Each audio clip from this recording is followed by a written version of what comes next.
In this video, I'm going to share with you the WIMPS formula for public speaking.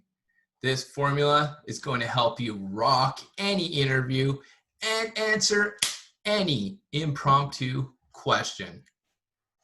Hello and welcome. I'm Devin Bizon. I'm a public speaking coach. I've been a public speaking coach since around 2013. I just got online, brand new to YouTube. I'm creating a series of videos. I started at the very basics, body language secrets. 5 power poses that you need to know. So if you haven't watched the videos before this, go back, watch those videos. Now we're getting into the videos all about speaking. My goal is to work my way up to making $100,000 a month. That's my first big financial goal. Before we get into the lesson today, here's the table of contents, how I acquired today's information. That's what I'll be talking about first. Then I'm going to give you a speaking exercise. It's a speaking exercise that you can do right now. If you do all the exercises that I show you, I know for a fact you'll become a dynamic speaker, because that's what I do. I train speakers. I watch them grow and become dynamic every single day of the week. And finally, if you stick around to the end, I'm going to challenge you. That's a big part of what I do. Now, this is a quote from Dale Carnegie. Speakers who talk about what life has taught them never fail to keep the attention of their listeners. If you're in an interviewing situation, you want to keep the attention of your listener. Even in an impromptu speaking situation, someone asks you a question, you want to keep their attention, and talking about yourself, that's what we want to get good at. And that's why I find a lot of people aren't good at. They're bad at talking about themselves. We want to become good at it. Now, how did I acquire today's information? In 2010, I joined an international public speaking community called Toastmasters International. There's 350,000 members worldwide.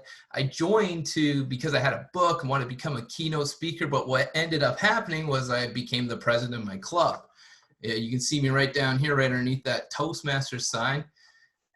Somehow I got sucked right into the leadership channel of Toastmasters, and then I became what's known as an area director. I looked after 5 clubs in my area. Now, one of those clubs was a corporate club.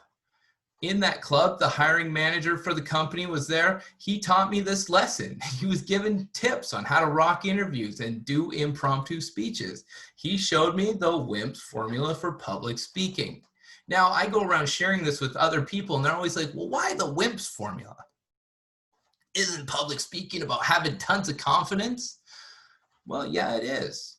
But even the best speaker is only as strong as his or her weakest link. And the weakest link of any speaker is when someone fires a question at you and you're like, oh, what do I do? What do I do? This is what you do. Number 1, you always welcome the audience. The first thing you should do, hello and welcome. Just be friendly. Number 2, you want to introduction is very important. If you get a question that's hard to answer, the best introduction you can do is to repeat the question. Now, if you want to buy a little extra time, what I do is I'd say something like, wow, that's a really good question. Boom, repeat the question. That's like 10 seconds right there to allow your brain to start thinking about the M and the P. And I used to offer $20 to anybody who could guess this. Nobody guessed it. Meat and potatoes. Oh, why meat and potatoes? Well, it's because where I come from, and in Canada, most people have meat and potatoes at the dinner table. And what do you do at the dinner table? You sit around and you tell stories. So this is the story. This is what you want to get into. So you repeat that question, you tell the story, and then you sum it up. Now, you don't have to say in summary or in conclusion. You could say my point is, or you could say the moral of the story is, but you want to sum it up so that people know that you're done answering that question. Now, I'm going to give you a couple examples. I have a timer in front of me. I don't ever like to go, I have all my students stick to around 1 minute mark. You know, one of the problems I find with a lot of even YouTubers, they just talk and they talk and they talk. You just get to the point. That's That's what we want to do. Really, if you want to keep people's attention, their attention spans are getting shorter and shorter. So let's keep to the point. I'm going to go through these questions. I'm going to put about 1 minute on each one. I haven't even hardly looked at these questions, so it'll be new and exciting for me as well. Let's get into this. I'm going to use the WIMPS formula. Just follow it exactly how it was. Hello and welcome. Somebody gives you an elephant. You can't sell it or give it away. What do you do with the elephant? Let me tell you a story. If someone gave me an elephant and I couldn't sell it or give it away, I wouldn't want to sell it and give it away anyway. What I'd want to do is build a little stable in my underground parkade and park that thing in there. And every day I'm going to get that elephant out. I'm going to ride it around the city. Imagine riding around Vancouver or around my neighborhood in Kitsilano here on a huge elephant. What would that do? Everybody would want to take pictures. The media would be covering. There would be write-ups in the newspaper. Man on elephant found, da, da, da, da, da. The publicity would be great. I would love it. So in summary, if someone gave me an elephant, I wouldn't want to give it away. I'd want to use it for publicity, and I would use that publicity to grow my speaking business. See, very simple, very simple. Let's look at the second question. Question number 2. This is a good one. Hello and welcome. How do you think people would communicate in a perfect world? Telepathically. And you know what happened if everybody communicated telepathically? It would be insane because you would hear everybody's inner thoughts, and think about how much everybody judges each other. That would change. What would happen was we'd have a bunch of fights right away because you'd be talking to someone, you'd hear them, oh, look at this guy's ugly shoes, or man, this guy sounds like an idiot. And you wouldn't even want to talk to that guy anymore. So if you could imagine what would happen, it would almost make everybody like color. So all the negative thoughts, people, they would all be black. All the positive thinking people, they'd all be like yellow and orange. And you just sort of would stop talking to those people. So all of those people, they would have a choice. Either they could fight amongst each other or they would have to change. They would have to grow. They would have to stop judging people. Imagine that. Everybody in the world stopped judging people. That would happen if we communicated telepathically. So the point of what I'm saying here is not that we should communicate telepathically, it's that we should stop judging people. Boom, easy. You know, I did get stumped once by one of my students. She asked me this question. It was like, if you knew that, what would you do differently if you knew nobody was judging you? And it was the first time I got stumped in a really long time. I have hundreds of these questions.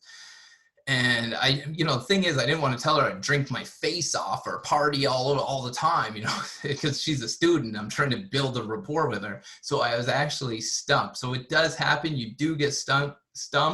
But if you follow this formula, it'll work more often than not, especially for the tough questions. Now, it's time for that speaking exercise. I'm going to put these questions below the video. What I want you to do is you can take a look at them right now. And what I want you to do is go through these questions and just put 1 minute on the clock and try to go for the whole minute. That's the goal. 10 seconds, 15 seconds, that's too short of a story. 1 minute's about perfect. You're not going to get in too much detail. And if you get up to 2 minutes, 3 minutes, I can guarantee that you're going to lose your audience, especially if it's the first few times that you're doing this. So go through these questions. Like, do you ask enough questions, or do you settle for what you know? Well, let me tell you a story. There's a great lead in too. Let me tell you a story. One time I was in my 20s, like 28 or 29, just finished writing this book. I went to this big writers conference. There was big name speakers there, like I met Bob Proctor, Brian Tracy was there, and man, there's a bunch of this lady named Barbara DeAngelis was there, a huge best-selling, blah, blah, blah. She had a Q&A on stage. I had to get on stage. I had to get up there and ask. I said, I wrote a book. I want to publish it. Like, what do you think the best avenue? It's nonfiction would be for me to get in front of like millions of people. She looked at me and this is what she said. How old are you? And I was like, oh, I'm like 28. And she said, get off the stage. Come back when you're 50. I didn't write my first book until I was 50. You don't have any life experience. That's what she said to me. I was mind blown. So yeah, do I ask enough questions? Yeah, maybe I ask too many questions, but I know that you don't know what you don't know. So I believe that asking questions is important, and sometimes you don't get the answer you want, but you still have to ask those questions. Very simple. Let me tell you a story. That's a good one.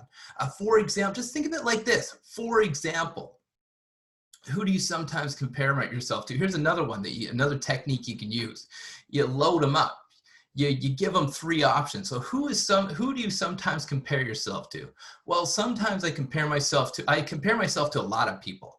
3 of the main ones would be like my dad, Richard Bandler, who is the founder of NLP, and then I'll give another name. And then I'll say to the audience or the person, I'll say, which one do you want to hear about? Sometimes they'll say all 3. Sometimes they'll just say 1.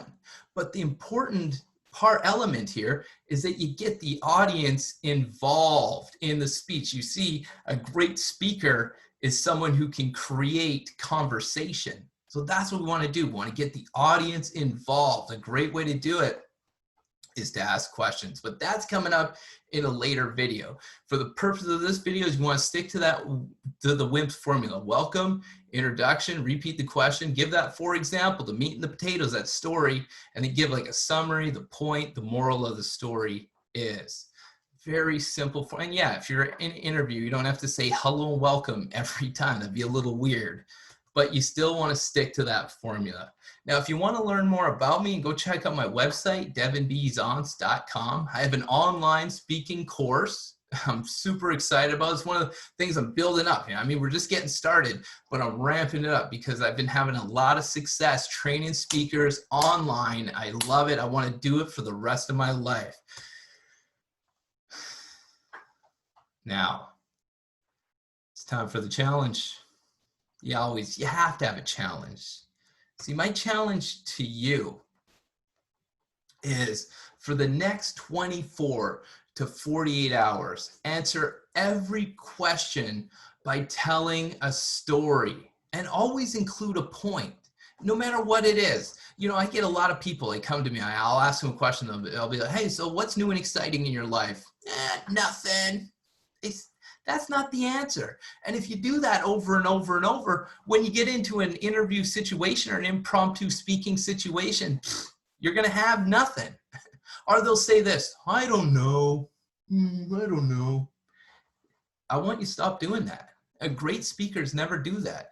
They come up with something. What's new and exciting in your life? Well, you know, this morning I was trying to sleep in. My little daughter came up to me, started pulling my eyelids open and going, Dada, Dada. Yeah, I wanted to scream and damn, but I didn't.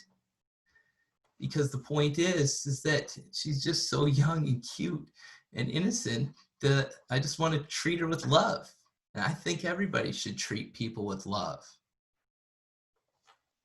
I mean, simple, simple, simple. Keep it simple. It's very simple stuff. Tell a little story. Every time someone asks you a question, tell a little story, and always remember to come to a point. And nothing's like a story you leave them hanging. They don't know what they don't even know if you're done. If you're in an interview situation, you don't come to a point or something. You have this awkward silence. So you want to make sure that they know that you wrapped up the question, you're ready to move on to the next question. That's a mistake a lot of speakers make because they have no summary. The other mistake a lot of speakers make is they tell you no story. Or they don't tell you personally, whatever it is. Tell a little story. It's very simple to do. Finally, help me out. I want to grow this channel. All you have to do is just hit that little thumbs up. That's all I need. Or thumbs down if you hate it, boo, boo, boo. Or leave a comment. That would be another great thing. I want to know what you want to know about public speaking. Or I want to know if you are a public speaker. Or I want to know if you are scared of public speaking. Let me know if you have any questions about public speaking. I'm here to answer them all. And finally, I'm looking for subscribers. Go ahead, smash that button. Tell me who you are. Stop staying in the dark. Get out of hiding.